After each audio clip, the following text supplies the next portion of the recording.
نازاد ازل ہے لیقاف کا سیدہ فاطمہ۔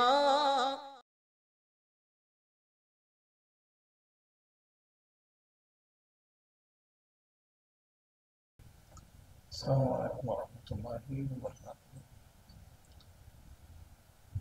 نحمده ونصلي ونسلم على رسوله الكريم وعلى آله الطيبين الطاهرين وأصحابه الأكرمين أجمعين وعلى من تبعهم بإحسان إلى يوم الدين، أما بعد. وقال تعالى في شأن حبيبه الكريم: إن الله وملائكته يصلون على النبي يا أيها الذين آمنوا صلوا عليه وسلموا تسليما اللهم صل على سيدنا محمد وعلى آل سيدنا مولانا محمد وبارك وسلم۔ برادران عزیز، جیسے آپ سب سماعت فرما رہے تھے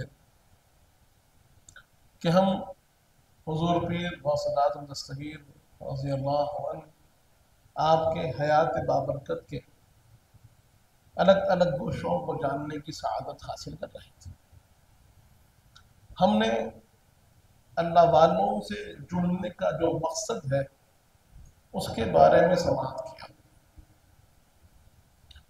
اور اس بات کو جاننے کی کوشش کی کہ بندے کا تعلق رب سے جو جڑنا ہے اس کی اہمیت کیا ہے۔ برادران عزیز، جب ہم بات کرتے ہیں حضرت پیران پیر کی تو آپ کی ولادت باسعادت یہ گیلان شہر میں ہوئی۔ گیلان یہ جو شہر ہے یہ عراق کا ایک شہر ہے، لیکن عراق کے اندر دو حصے ہیں۔ ایک حصے کو کہتے ہیں عراق عرب اور ایک حصے کو کہتے ہیں عراق عجم۔ تو جو فارس سے یعنی عراق سے، عراق اور ایران سے جو ملتا ہوا حصہ وہ حصہ عراق عجم کہلاتا ہے، اور اس حصے پر فارسی زبان کا غلبہ ہے، اور جو حصہ ادھر حجاز کی طرف جڑتا ہے، عرب کی طرف ملتا ہے، اس حصے کو عراق عرب کہتے ہیں، اور اس حصے میں عربی زبان کا غلبہ ہے۔ اسی لیے جس شہر میں پیران پیر سرکار کی ولادت باسعادت ہوئی اس شہر کا نام ہے گیلان، لیکن عربی میں ہم بولتے ہیں جیلان، کیونکہ عربی میں گاف کا جو لفظ ہے وہ استعمال نہیں۔ پیران پیر کی ولادت باسعادت آپ کی آمد سے پہلے کئی بزرگوں نے آپ کے آنے کا تذکرہ کیا۔ کئی اللہ والوں نے اپنے معتقدین مریدین کو یہ بات سمجھائی کہ ایک ولی ایسے آنے والے ہیں جنہیں اللہ سید الاولیاء بنائے گا، جن کا مقام و مرتبہ اولیاء میں سردار کا ہوگا۔ یہاں تک کہ آپ سے 200 برس پہلے آنے والے بزرگوں نے بھی آپ کی آمد کا ذکر فرمایا۔ برادران عزیز، اس ذکر سے آنے والوں کی اہمیت معلوم ہوتی ہے۔ اس کے بعد پھر ہم جانتے ہیں مشہور واقعہ ہے کہ ایک اللہ والے نوجوان جن کا نام حضرت ابو موسیٰ جنگی دوست ہوتا ہے، انہوں نے اللہ کی راہ میں اپنے آپ کو وقف کر دیا، وہ اللہ کی ذکر میں، اللہ کی عبادت میں مصروف ہے، جو کچھ ملتا کھا لیتے پھر اللہ کے ذکر میں رہتے۔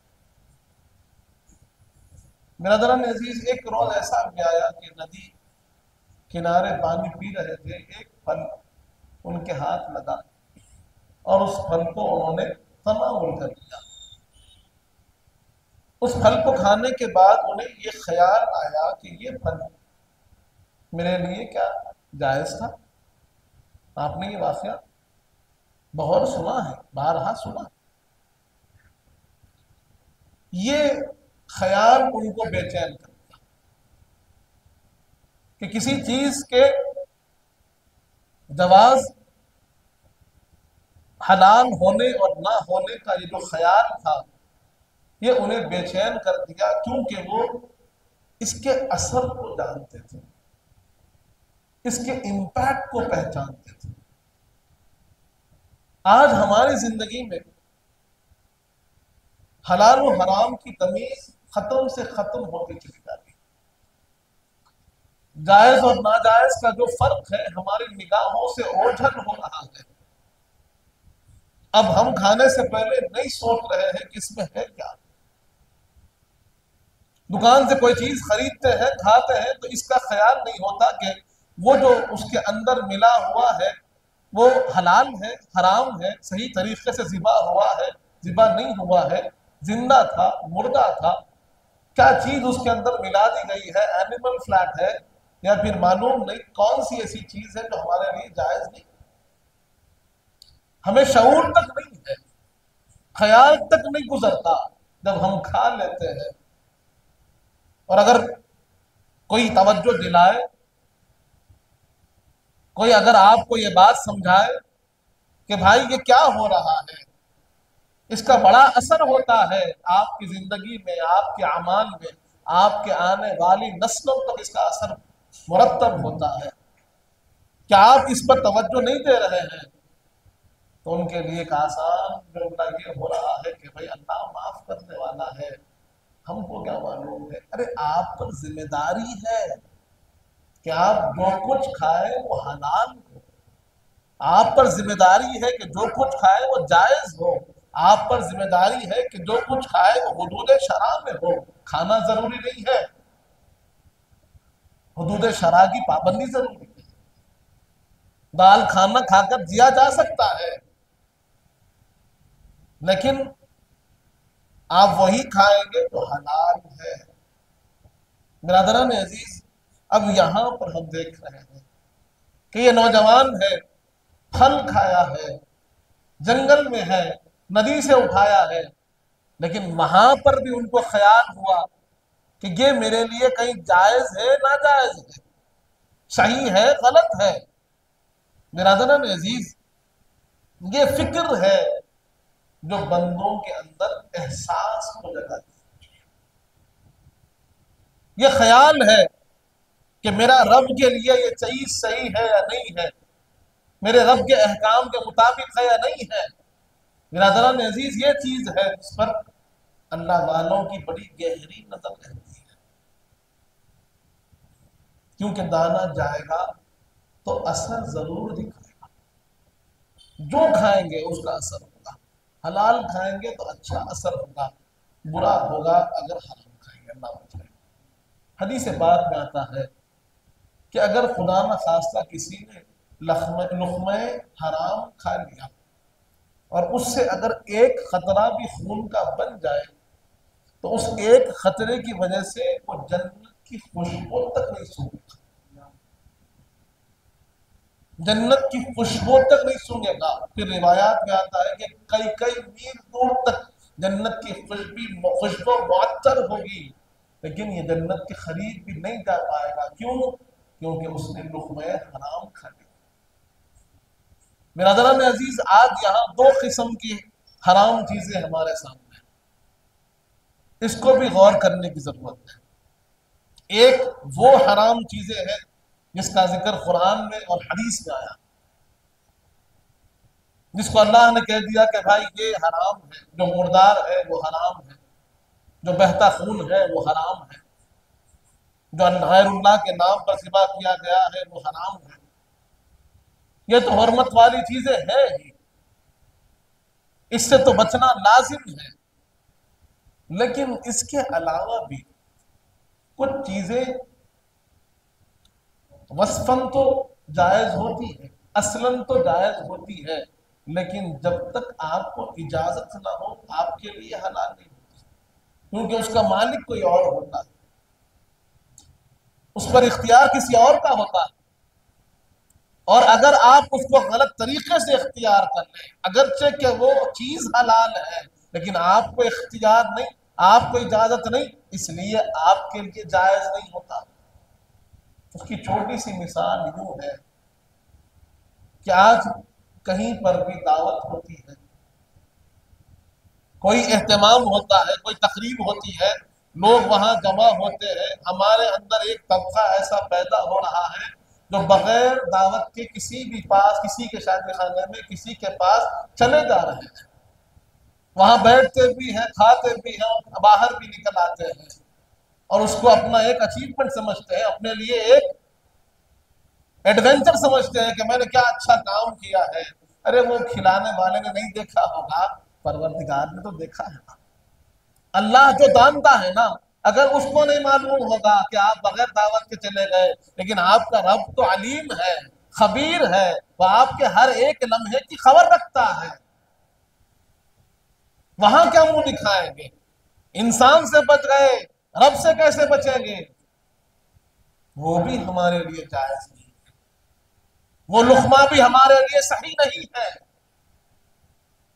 جو ہمارے بچے آج کسی بھی دعوت میں جا کر کھا رہے ہیں۔ ایک اور مزاج بن چکا ہے کہ ایک کو دعوت آتی ہے اور 3 3 4 4 لوگ ساتھ چلے جا رہے ہیں، یہ بھی غلط ہے، یہ بھی غلط ہے۔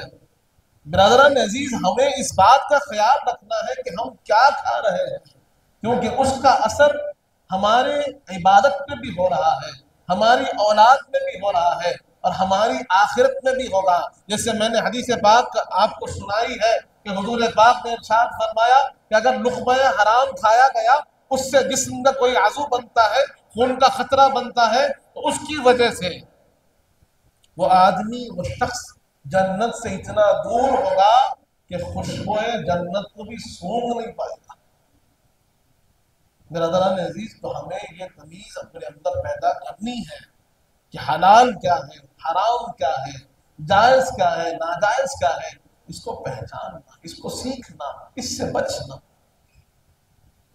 اسی وجہ سے ہم دیکھتے ہیں کہ لوگ اپنی عبادات میں شکایت کرتے ہیں کہ ہمیں عبادتوں میں بے توجہی ہے، ہماری عبادتوں میں مزہ نہیں ہے، عبادتوں میں آدمی تیزی کر رہا ہے، عجلت کر رہا ہے، بھاگ رہا ہے مسجدوں سے نکل کر۔ وجہ کیا ہے؟ اس کی ایک وجہ لقمہ حلال کا نہ جانا بھی ہے۔ برادران عزیز، تو اب یہاں یہ اللہ والے ہیں، وہ پھل کھایا تو دل میں خیال آیا کہ میرا یہ کھانا درست ہے یا نہیں۔ جیسے ہی یہ خیال ان کے ذہن میں پیدا ہوا، وہ بے چین ہو گئے، بے قرار ہو گئے، اور اس کے مالک کو ڈھونڈ گئے۔ انہوں نے کہا کہ اگر کہیں سے پھل گرا ہوگا تو وہ درخت ہوگا۔ درخت کی 2 کیفیتیں ہو سکتی ہیں، ایک درخت یا تو جنگل کا ہوگا تو ٹھیک ہے، لیکن اگر کسی کے مال کا ہے، کسی کے باغ کا ہے، تو پھر اس کے مالک سے مجھے اجازت لینی پڑے گی۔ برادران عزیز، اب وہ تلاش کرتے ہوئے چلتے ہیں یہاں تک کہ ایک باغ کے پاس پہنچتے ہیں کہ جس کے پاس سے یہ ندی گزر رہی تھی، یہ پانی کا حصہ گزر رہا تھا، اور وہاں پر پھلدار درخت بھی تھا، اور درخت بالکل پانی کے قریب بھی تھا۔ انہیں اس بات کا خیال ہو گیا کہ ہاں، یہی وہ جگہ ہے، یہی وہ جگہ ہے جہاں سے یہ پھل گرا ہوگا۔ اب وہ باغ کے مالک کے پاس گئے، وہ ایک بزرگ شخصیت تھی، بوڑھی شخصیت تھی، ان سے ملاقات کی، سارا ماجرا ان کے سامنے رکھا، اور ان سے کہا کہ حضرت آپ مجھے معاف کر دے اور اس پھل کے کھانے کی اجازت مرحمت کریں۔ یہ پھل جو میں نے کھا لیا ہے، اس کی اجازت مجھے دے دیجیے، کہہ دیجیے کہ ہاں میں نے تم کو اس کو کھانے کی اجازت دے دی۔ اب وہ بھی تعجب میں آئے کہ نوجوان ہے لیکن یہ کیفیت، یہ خیال حلال و حرام کا۔ انہوں نے کہا کہ میرے لیے اس اجازت کے لیے تم کیا کر سکتے ہو؟ انہوں نے کہا کہ میں کچھ بھی کر سکتا ہوں کیونکہ میں اپنے رب کو ناراض نہیں کر سکتا، میں ایسا کوئی کام نہیں کر سکتا کہ جس سے میرا رب ناراض ہو، اور مجھے یہ خیال ہے کہ اگر کوئی ایسا لقمہ چلا جائے گا جو میرے لیے حلال نہ تھا، جائز نہ تھا، تو میرا رب مجھ سے ناراض ہوگا، اس لیے میں آپ سے اجازت چاہتا ہوں، اور اس اجازت کے لیے کوئی بھی مشقت اٹھانے کو میں تیار ہوں۔ اس پر وہ بزرگ نے کہا کہ یہ میرا باغ ہے، میں بوڑھا ہو چکا ہوں، تم اس کی خدمت کرو، پھر میں تم کو اپنا فیصلہ سناؤں گا۔ کچھ دن گزرے، انہوں نے بڑا دل لگا کر اس کی خدمت کی، باغ کا خیال رکھا، درختوں کو پانی دیا، ہر معاملے کو بڑے حسن و خوبی سے انجام دیا، کیونکہ انہوں نے وعدہ کیا تھا۔ جب دنوں کا گزر ہو گیا، اس کے بعد پھر وہ بزرگ نے کہا کہ دیکھو بیٹے، تمہاری خدمت لاجواب رہی، تم نے اللہ کی رضا کی خاطر خوب محنت کی، اس کے لیے میں تعریف کرتا ہوں تمہاری۔ ایک اور خواہش ہے، اس کو پورا کر لو تو میں تمہارے اس مطالبے کو پورا کر دوں گا، تم نے جو چاہا تمہیں بھی دے دوں گا، یہاں تک کہ یہ باغ بھی تم کو دے دوں گا۔ آپ نے کہا کہ بتائیے کیا ہے؟ تو وہ بزرگ نے کہا کہ میری ایک بیٹی ہے جو آنکھوں سے اندھی ہے، کانوں سے بہری ہے، زبان سے گونگی ہے، ہاتھ سے لولی، پیر سے لنگڑی ہے، سر دبا، عذر ہی عذر ہے، معذور بچی ہے، اور میرے سوا اس کا کوئی نہیں ہے، جب تک میں ہوں اس کا خیال رکھوں گا، اور اگر میں چلا جاؤں تو پھر اس معذور بچی کا کوئی خیال رکھنے والا نہیں۔ تم نے باغ کی اتنی اچھی خدمت کی ہے تو میں سمجھتا ہوں کہ تم میری بچی کی بھی اچھی خدمت کرو گے، اس کا خیال رکھو گے۔ یہ سوچ میں پڑ گئے، کچھ دیر سوچا، سوچنے کے بعد احساس ہوا کہ دیکھو بھائی، دنیا ہے، گزر ہی جانی ہے، معاملہ تو آخرت کا ہے، معاملہ تو رب کی رضا کا ہے، معاملہ وہ کامیاب ہے جب رب راضی ہو۔ انہوں نے کہا کہ اگر رب کی رضا کی خاطر مجھے اس بوجھ کو اٹھانا پڑے اٹھاؤں گا، کیونکہ رب کی ناراضگی نہیں اٹھا سکتا، رب کا ناراض ہونا مجھے برداشت نہیں۔ برادران عزیز، ذرا یہاں رک کر سوچئے، ہمارے ایسے کتنے دن گزرے ہوں گے جہاں پر ہم نے ہر عمل میں رب کی رضا کو چاہا، ہر قدم رب کی رضا کے لیے چلا ہوگا۔ سوچ کر دیکھیے، کوئی ایسا دن گزرا ہے جہاں پر ہم نے صبح کی ہے تو اس خیال کے ساتھ کہ میرا رب مجھ سے راضی ہو جائے، اور رات ہو تو اس خیال کے ساتھ ہو رہی ہے کہ آج جو کچھ کیا ہے اس سے رب میرا راضی ہو، کوئی گناہ مجھ سے نہیں ہوا، کوئی خطا مجھ سے نہیں ہوئی، کوئی غلطی مجھ سے نہیں ہوئی، میں نے حتی الامکان کوشش کی ہے کہ میرا رب مجھ سے راضی رہے۔ کہاں ہمارے پاس رب کی تلاش ہے، رب کی رضا کی تلاش ہے؟ یہ سوچنا ہوگا، یہ ہماری عبادتوں کا مغز ہے، مقصد ہے رضا الہی۔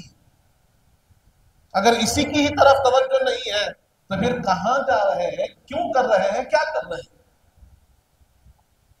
اب انہوں نے دیکھا ایک طرف دنیا ہے، دنیا کی زندگی ہے، ایک طرف رب کی رضا ہے۔ انہوں نے کہا کہ شاید کہ رب نے میری مقدر میں یہی لکھا ہوگا، یہی میری تقدیر ہوگی، یہی میرا انجام ہوگا کہ اللہ نے مجھے یہاں اس معذور بچی کی خدمت کے لیے ہی چنا ہوگا، شاید اسی میں میرا رب مجھ سے راضی ہو جائے گا۔ آپ نے کہا ٹھیک ہے، میں راضی ہوں، اگر آپ چاہتے ہیں کہ میں آپ کی معذور بچی سے شادی کروں، کر لوں گا، میں رب کی رضا چاہتا ہوں۔ برادران عزیز، نکاح ہو گیا۔ نکاح کی شام جب وہ اپنی حجرے میں گئے تو دیکھا کہ ایک خاتون بیٹھی ہوئی ہے جو آنکھوں سے بھی درست ہے، دوسرے اعضائے جسمانی بھی درست ہے۔ پریشان ہو گئے، فوراً لوٹ کر واپس آئے۔ آ کر پھر تعجب سے وہ بزرگ سے کہا کہ بابا، ایک گناہ سے بچنے کے لیے اتنی مشقت کیا اور ایک گناہ میں پڑ گئے، کسی غیر محرم کی طرف میری نگاہ ہو گئی. زندگی میں آج تک میں نے کبھی کسی غیر محرم کو نہیں دیکھا تھا. میری نگاہیں کبھی گناہ کی طرف نہیں اٹھی تھی. کسی غیر عورت کو میں نے آج تک نہیں دیکھا تھا. لیکن آج میں جس کے روم میں گھر میں چلا گیا, حجرے میں چلا گیا, وہ تو صحیح سالم درست خاتون ہے, اور میری شادی تو ایک معذور سے ہوئی. پھر گناہ میں پڑ گیا. یہ کیا آزمائش ہے؟ تو بزرگ نے کہا کہ نہیں, آپ پریشان نہ ہو. وہ جو خاتون آپ نے دیکھی ہے وہ آپ ہی کی زوجہ ہے, آپ ہی کی بیوی ہے, انہی سے آپ کا نکاح ہوا ہے, وہی میری بیٹی ہے. انہوں نے کہا کہ یہ کیسی بات ہے, یہ کیسا آپ مجھ سے امتحان لے رہے ہیں؟ آپ نے کہا تھا کہ آپ کی بیٹی تو آنکھوں سے اندھی ہے, کانوں سے بہری ہے, زبان سے گونگی ہے, ہاتھوں سے لولی ہے, پیر سے لنگڑی ہے. آپ نے یہ کیوں کہا تھا؟ انہوں نے کہا کہ میں نے جھوٹ نہیں کہا, اعتباراً کہا تھا کہ میری وہ بیٹی ایسی پاک دامن بیٹی تھی, ایسی نیک بیٹی ہے کہ ان کی نگاہیں کبھی کوئی غلط کام کی طرف اٹھی نہیں, اس طریقے سے وہ اندھی تھی. میری زبان میری بچی کی کھلی تو ہمیشہ اللہ کے ذکر کے لیے کھلی, اللہ کی یاد کے لیے کھلی, اچھی باتوں کے لیے کھلی. کبھی ان سے گناہ کی بات نہ نکلی. ان کے کان ہمیشہ اچھی باتوں کو سنے, کبھی غلط بات نہیں سنے. ہاتھ اٹھے تو رب کی رضا میں اٹھے, قدم چلے تو رب کے راستے پہ چلے. کبھی گناہ کے راستے پہ وہ بچی میری نہیں گئی, اور ان کے لیے میں ایک نیک بچہ تلاش کر رہا تھا. آپ میں وہ نیکی میں نے پائی, امتحان نے آپ سے کہہ دیا کہ میری بچی ایسی معذور ہے. آپ اس امتحان میں بھی کامیاب ہوئے. وہ بچی میری ہی ہے, آپ ہی کی زوجہ ہے, انہی سے آپ کا نکاح. برادران عزیز, نیکوکاروں کی زندگی ایسے گزرتی ہے. نیکوکاروں کے اندر زندگی میں یہ کیفیت ہوتی ہے کہ وہ کبھی کوئی غلط کام نہیں کرتے, کبھی کوئی غلط راستے پہ نہیں جاتے, نگاہیں ہمیشہ محفوظ رہتی ہیں. برادران عزیز, آج ہم کہاں ہیں؟ جن بزرگوں کا حوالہ ہم دے رہے ہیں, جن کی محبت کے ہم دعوے دار ہیں, جن کی چاہت کے ہم اپنے آپ کو علم بردار کہتے ہیں, آج ہمارا عمل کیا بتا رہا ہے؟ ہماری زندگی کیا بتا رہی ہے؟ ہماری نگاہیں کہاں اٹھ رہی ہے؟ زبان سے کیا ادا ہو رہا ہے؟ ہاتھ پیر کدھر جا رہے ہیں؟ ہمیں اپنے سے سوال کرنا ہوگا, سوال کرنا ہوگا کہ مقصد حیات کیا ہے اور کیسی زندگی ہم گزار رہے ہیں. اللہ والوں نے تو اتنا اہتمام کیا, اتنا خیال رکھا, انہوں نے ہر ایک معاملے میں اللہ کی خوشنودی کا خیال رکھا, اللہ کی رضا کا خیال رکھا, اللہ کی فرما برداری کا خیال رکھا. ہر حال میں گناہ سے بچتے رہے, ہر حال میں گناہ سے بچتے رہے. ہمیں احساس تک نہیں ہے گناہ کب ہو رہے ہیں. اللہ والوں کی شان ہی ہوتی ہے کہ وہ گناہ کبیرہ ہو یا گناہ صغیرہ ہو, دونوں کی پابندی کرتے ہیں, دونوں سے بچتے رہتے ہیں, دونوں سے دور رہتے ہیں. ہمارا معاملہ یہ ہے کہ گناہ ہونے کے بعد بھی ہمیں شعور نہیں ہوتا, احساس نہیں ہوتا, اور احساس بھی ہوتا ہے تو اس پر ہم نادم نہیں ہوتے, توبہ نہیں کرتے, استغفار نہیں کرتے, خواب غفلت میں جی رہے ہیں, اور پھر جنت کے دعوے دار ہیں. جنت کی دعوے داری کہاں سے؟ ارے جنتیوں کے اوصاف تو اپناؤ. اللہ کی محبت کی بات کرنے والوں, اللہ والوں کے اوصاف کو اپناؤ, اس راستے پہ چلنے والوں بنو, تو پھر یقیناً تم اللہ کی محبت کے حقدار بنو. اللہ والوں کی زندگی پڑھنے کا مقصد یہی ہوتا ہے کہ اس زندگی سے ہم بھی راستہ لیں. برادران عزیز, ایسی دو شخصیتیں جب ان کا نکاح ہوا تو جو شہزادے تولد ہوئے وہ غوث اعظم کہلائے. یہ دو حضرات جن کے بارے میں ہم نے سنا ہے, جن کی نیکیوں کے بارے میں ہم نے جانا ہے, جن کے اعلیٰ کردار کے بارے میں, بہترین اعمال کے بارے میں, نگاہوں کی حفاظت, کانوں کی سماعتوں کی حفاظت, اپنے کردار اپنے اخلاق کی حفاظت کے بارے میں سنا, جب یہ دو نفوس قدسیہ ایک جا ہوئے تو ان سے پھر غوث اعظم تشریف لائے, جن کو لوگ محی الدین کہتے ہیں. برادران عزیز, حضور پیر غوث اعظم دستگیر تشریف لاتے ہیں تو انداز کیا ہے؟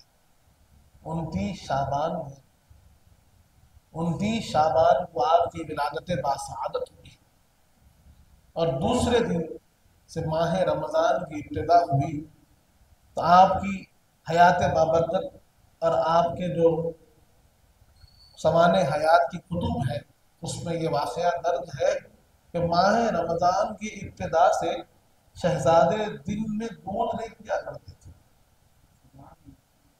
یہ ایک کرامت آپ کی ظاہر ہوئی، علامت ولایت کہیے یا اس تقوی کے اعلیٰ معیار کی طرف اشارہ کہیے کہ دن میں شہزادے دودھ نہیں پیتے۔ پہلے تو والدہ ماجدہ پریشان ہوئی، بے چین ہوئی کہ ایسے کیسے، لیکن پھر احساس ہوا، خیال ہوا کہ یہ ماہ رمضان کے سبب ایسے ہو رہا ہے، ماہ رمضان کے سبب ایسے ہو رہا ہے، اور یہ اللہ اور بندے کا معاملہ ہے، اس پر کسی کو کوئی قدرت حاصل نہیں کہ ان کو روک سکے یا ان کو کرا سکے، کہ اس کا معاملہ ہے اور اس کے بندے کا معاملہ ہے۔ ہم تو سن رہے ہیں اور اس سے ہمیں سیکھ لینی ہے۔ اور ایک مرتبہ یہ جو بات تھی یہ شہرت بھی پا گئی۔ ایک مرتبہ ایسا ہوا کہ چاند مشتبہ ہو گیا۔ 29 ہمارے پاس بھی ہوتا ہے، بادل ہے، بارش ہے، تو چاند دیکھنے میں دقت ہوتی ہے۔ 29 کو چاند دکھا یا نہ دکھا معلوم نہیں ہوتا۔ اسی طرح سارے شہر میں یہ بات مشتبہ ہو گئی کہ چاند ہوا نہیں ہوا، روزہ رکھنا ہے نہیں رکھنا ہے، کیونکہ ماہ رمضان کا ایک ایک روزہ بڑا قدر والا ہوتا ہے، بڑی قیمت والا ہوتا ہے، اور چاند دکھ جائے اور روزہ نہ رکھے تو گناہگار ہو جائیں گے، اور اگر چاند نہ دکھا، روزہ شروع کر دیا، رمضان شروع کر دیا، تو ادھر ایک دن چھوٹنے کا ڈر ہے۔ جب یہ معاملہ شک میں پڑ گیا، مشتبہ ہو گیا، تو لوگوں نے جو واقف تھے کہا کہ جا کر اس گھر سے پوچھتے ہیں، پیرانے پیر کے گھر کو جاتے ہیں، پوچھتے ہیں، کیونکہ ہم نے جانا ہے کہ شہزادے جیسے ہی ماہ رمضان شروع ہوتا ہے تو وہ دودھ پینے کو توقف کر دیتے ہیں۔ جب پوچھا گیا تو یہ بتایا گیا کہ ہاں شہزادے نے دودھ نہیں پیا، اس کا مطلب آج جو دن تھا وہ رمضان کا دن تھا۔ اعلان کر دیا گیا کہ جو لوگ روزہ نہیں رہے ان کے اوپر یہ روزے کی قضا ہے، اس روزے کو مکمل کرنا ہوگا، کیونکہ ماہ رمضان شروع ہو چکا تھا۔ تو لوگوں کے روزے بچ گئے پیرانے پیر کی اس ادا سے۔ اللہ کی کیا حکمت ہے اس میں۔ برادران عزیز، وقت گزرتا گیا اور پیرانے پیر کی نشو و نما ہونے لگی۔ پہلے اپنے گھر میں ہی آپ نے تعلیم حاصل کی، قرآن سیکھا، بنیادی علوم حاصل کیے۔ جب عمر 7 برس 8 برس اس قدر پہنچی، سمجھداری کی طرف جب عمر پہنچی، تو روایات میں آتا ہے کہ آپ نے یہ خواہش کی کہ میں علم کے حصول کے لیے شہر بغداد جانا چاہتا ہوں،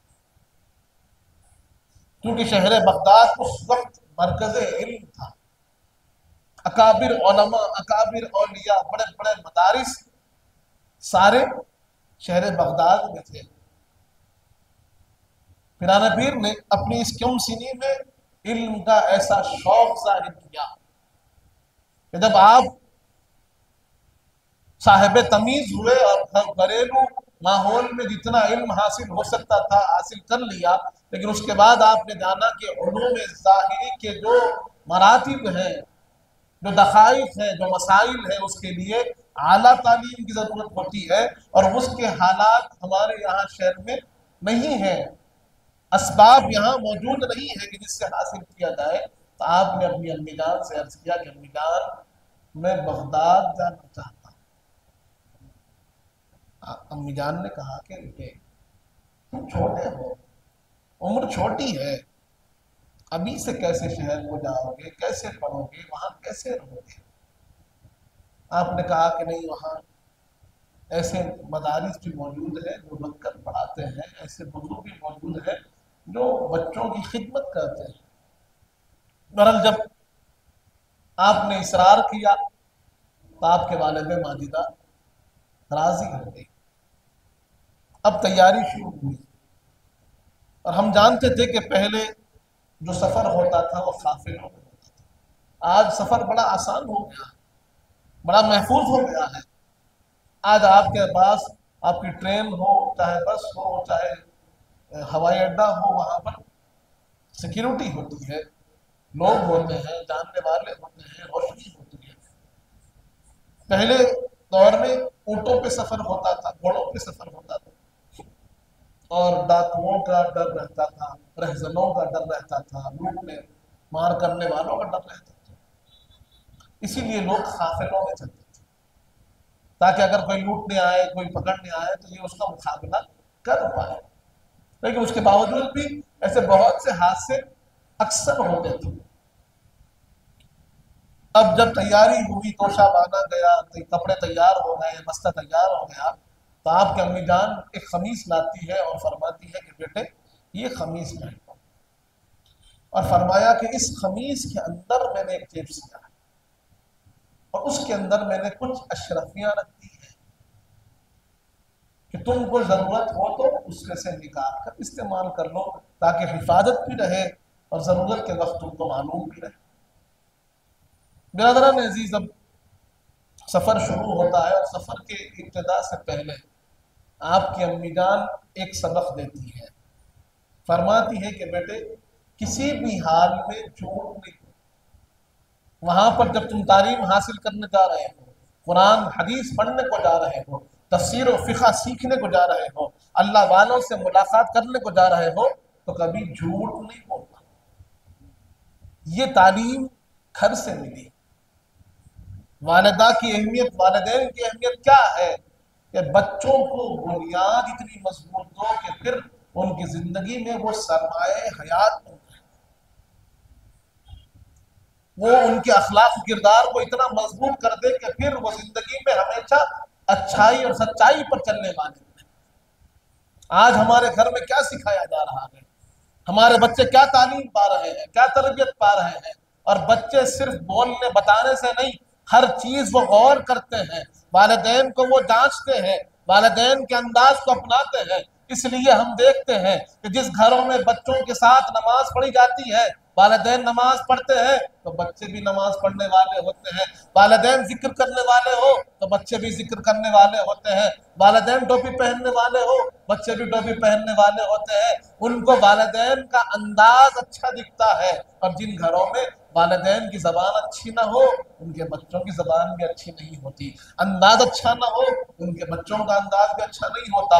بچے تو معصوم ہوتے ہیں، ان کو کیا معلوم ہے، جو دیکھتے ہیں وہ سیکھتے ہیں۔ تو ہمیں یہ دیکھنا ہے، غور کرنا ہے کہ ہم اپنے بچوں کو کیا سکھا رہے ہیں، ہم اپنے بچوں کو کیا بتا رہے ہیں۔ برادران عزیز، اب جب سفر شروع ہوا، بغداد کے لیے راستے پہ چلتے رہے قافلہ، ایک وقت ایسا آیا کہ جس چیز کا خوف تھا وہی ہوا، ڈاکوؤں نے قافلے کو گھیر لیا۔ اب ڈاکو قافلے والوں سے مال متاع لینے لگے، لوٹنے لگے، جو کچھ بستے میں تھا، کپڑوں میں تھا، قیمتی اشیاء ساری جمع کرنے لگے۔ تو ایک ڈاکو پیرانے پیر کے پاس آیا، آپ کا سامان تلاش کیا، اور جب اسے کچھ نہ ملا تو اس نے پوچھا آپ کے پاس کچھ ہے کیا؟ آپ نے کہا ہاں ہے۔ اس نے سارا سامان پھر تلاش کیا، کچھ نہ ملا، پھر پوچھا، آپ نے کہا ہاں ہے۔ جب تیسری مرتبہ یہی ہوا تو اس کو غصہ آ گیا۔ وہ سمجھا، کیونکہ کم سنی تھی، شہزادے کم عمر تھے، وہ سمجھا کہ یہ بچہ جو ہے، یہ شہزادہ جو ہے، یہ معاملے کی سنگینی کو سمجھ نہیں رہا ہے اور مذاق کر رہا ہے، بات ہلکے میں لے رہا ہے۔ غصہ آ گیا، سردار کے پاس گیا، ڈاکوؤں کا سردار ہوتا تھا وہ سردار، اور ہولناک، دکھنے میں بھی اور ڈراؤنی۔ اس نے پوچھا کیا مذاق ہے، کیا طریقہ ہے، کیا سمجھ رہے ہو؟ تمہیں اپنی جان سے ہاتھ دھو بھی سکتے ہیں، ایسا بھی معاملہ ہو سکتا ہے۔ اس نے پوچھا کہ یہ کیا سن رہا ہو؟ پیرانے پیر نے کہا کہ میں کوئی غلط بات نہیں۔ انہوں نے پوچھا میرے پاس کچھ ہے؟ میں نے کہا ہاں میرے پاس کچھ ہے۔ ڈاکوؤں کے سردار نے پوچھا بتاؤ کہاں ہے؟ آپ نے کہا کہ یہ جو قمیص ہے اس کے اندر ایک جیب ہے، اس میں ہے۔ اب جب قمیص کو پھاڑا گیا، وہ دیکھا کہ واقعتاً وہاں پر جتنے بتائے تھے اتنے اشرفیاں موجود ہے۔ ڈاکو پریشان ہو گیا کہ بیٹے اگر چاہتے تو خاموش رہ جاتے، تمہارا مال بچ جاتا، غلط بول دیتے، نہیں ہے بول دیتے، مال بچ جاتا۔ پیرانے پیر نے کہا کہ میرے امی نے فرمایا ہے کبھی جھوٹ نہیں بولنا، تو میں کبھی جھوٹ نہیں بولتا۔ اس کے دل پر یہ بات ایسی اثر کری کہ اس نے کہا کہ یہ شہزادے، یہ کمسنی ہے، اور جب یہ اللہ کے حکم پر، حضور پاک کے فرمان پر، ان کے راستے پر اتنی مضبوطی سے چل سکتے ہیں کہ ان حالات میں بھی وہ سچ کا ساتھ نہیں چھوڑ رہے ہیں، تو کیا ہم نیکی کے راستے پہ نہیں چل سکتے ہیں؟ کیا ہم بھلائی کے راستے پہ نہیں چل سکتے ہیں؟ یہ ایک جملہ پیرانے پیر کا کہ میرے امی نے فرمایا ہے کبھی جھوٹ نہیں بولنا، اس لیے میں جھوٹ نہیں بولتا، اس کے دل پہ اثر کر گیا۔ اس نے اپنے ساتھیوں کو جمع کیا، کہا کہ ہم یہ غلطی کا راستہ، خرابی کا راستہ، گناہوں کا راستہ چھوڑتے ہیں، ہم اللہ کی بارگاہ میں توبہ کریں گے اور ایک اچھی زندگی گزاریں گے۔ برادران عزیز، آپ کا عمل آپ کی زبان سے زیادہ اثر رکھتا ہے، لوگوں کو یہ بات کا اندازہ نہیں۔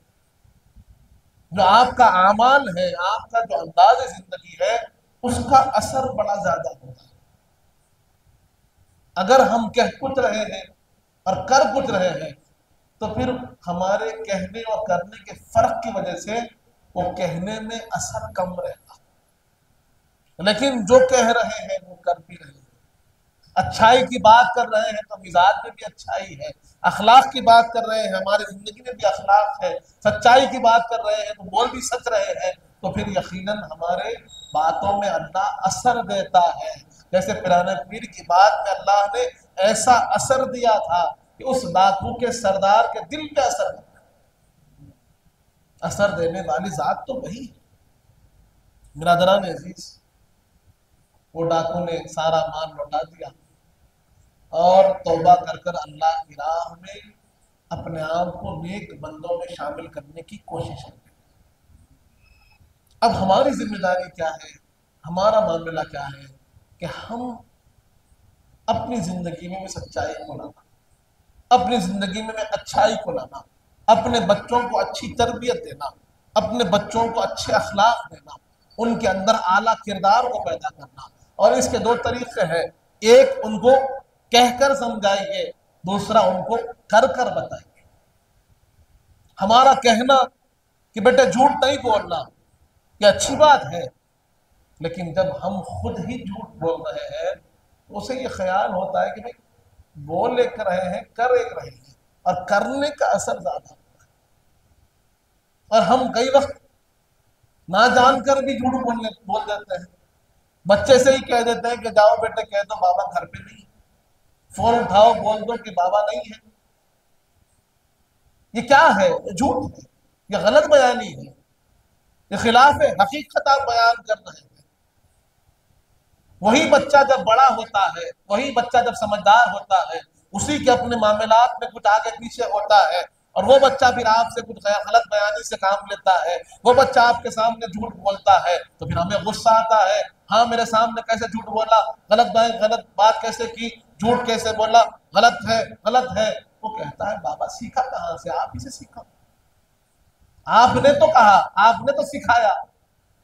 تو ہم انجان رہتے ہوئے بھی ان کو خراب عادتیں سکھا رہے ہیں، اس لیے ہمارا کرنا بڑا اثر رکھتا ہے بچوں پر، کہ ہم اگر مشکل حالات میں بھی سچائی پر ہیں، اچھائی پر ہیں، ہم کسی کی غیبت نہیں کرتے، کسی کے بارے میں برا نہیں کہتے، کسی کے بارے میں ہمارے ذہن میں نفرت اور اناد نہیں ہے، تو بچے بھی صاف دل ہوتے ہیں۔ لیکن اگر والد ہے، والدہ ہے، حسد کر رہے ہیں، غیبت کر رہے ہیں، چغلی کر رہے ہیں، لوگوں کے پیچھے ان کے بارے میں برائی کر رہے ہیں، اور بچے سنتے ہیں، بچے غور کرتے ہیں، ہمیں معلوم نہیں ہوتا، ہم سمجھتے ہیں کہ بچہ ہے کیا معلوم ہوگا، وہ ہر چیز غور کرتا ہے۔ آپ دیکھیں گے آپ جیسے بات کرتے ہیں وہ ویسے ہی بات کرتا ہے، کیونکہ وہ غور کرتا ہے۔ تو یہ چیز اس پر اثر انداز ہوتی ہے،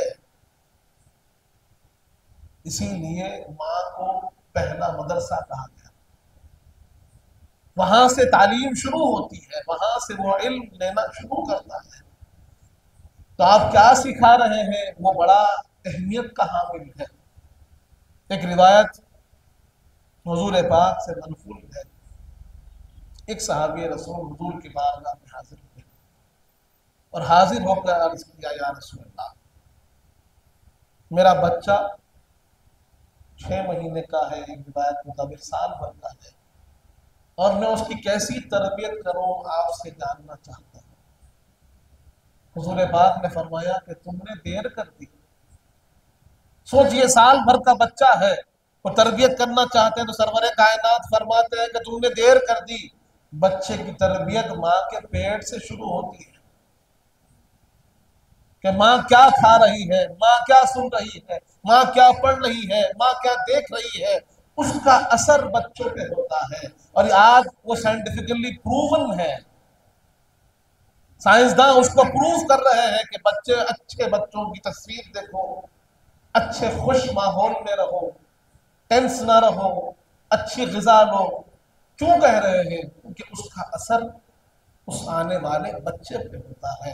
اور پیرانے پیر کے واقعات میں ایک واقعہ ایسے بھی ملتا ہے ہم کو کہ آپ کی والد ماجدہ جب پیرانے پیر شکم میں تھے تو کثرت سے قرآن پڑھا کرتی تھی، کثرت سے قرآن مجید کی تلاوت کیا کرتی تھی۔ جب پیرانے پیر کے قرآن پڑھنے کی باری آئی اور آپ کے استاد محترم نے کہا کہ بیٹے قرآن پڑھیے، تو بآسانی آپ قرآن پڑھنے لگے۔ آپ کو قرآن کے پڑھنے میں مشقت نہیں ہوئی، دقت نہیں ہوئی، زحمت نہیں ہوئی، بڑی آسانی سے سیکھتے جاتے اور پڑھتے چلے جاتے۔ وہ استاد کو بھی تعجب ہوا کہ یہ کیا بات ہے۔ جب معلوم کیا گیا تو یہ بات سامنے آئی کہ آپ کی والدہ ماجدہ کو قرآن سے بڑا شوق ہے، کثرت سے وہ قرآن پڑھتی ہے، اس کا اثر بچے پہ ہوا، اس کا اثر شہزادے پہ ہوا۔ آج ہمارا معاملہ کیا ہے؟ ہمارے مزاج میں، ہمارے گھر میں قرآن کہاں ہے؟ قرآن کی تلاوت کہاں ہے؟ قرآن کی سماعت کہاں ہے؟ حدیث کہاں ہے؟ اچھی باتیں کہاں ہیں؟ نیک باتیں کہاں ہیں؟ نیکیوں کے انداز کہاں ہیں؟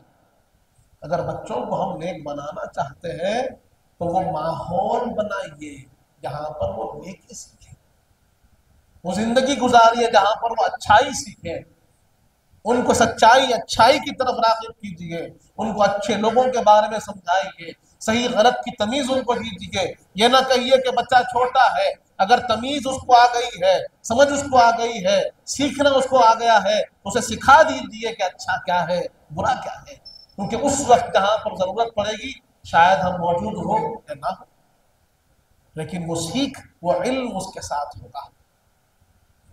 برادران عزیز، یہ پیرانے پیر سرکار کی حیات بابرکت سے ہمیں سیکھنا ہے کہ کیسے آپ کی نشو و نما ہوئی، کیسا ماحول تھا، کیسا انداز تھا، کیسا ان کے پرورش کا جو ہے معاملہ رہا۔ قرآن کی صداؤں میں بلند ہوتی ہوئی آپ نشو و نما پا رہے ہیں۔ ذکر خدا، یہاں تک روایت میں آتا ہے کہ جو جانور ہوتے تھے وہ بھی آپ سے کہتے تھے عبد القادر آپ اللہ کے لیے پیدا ہوئے۔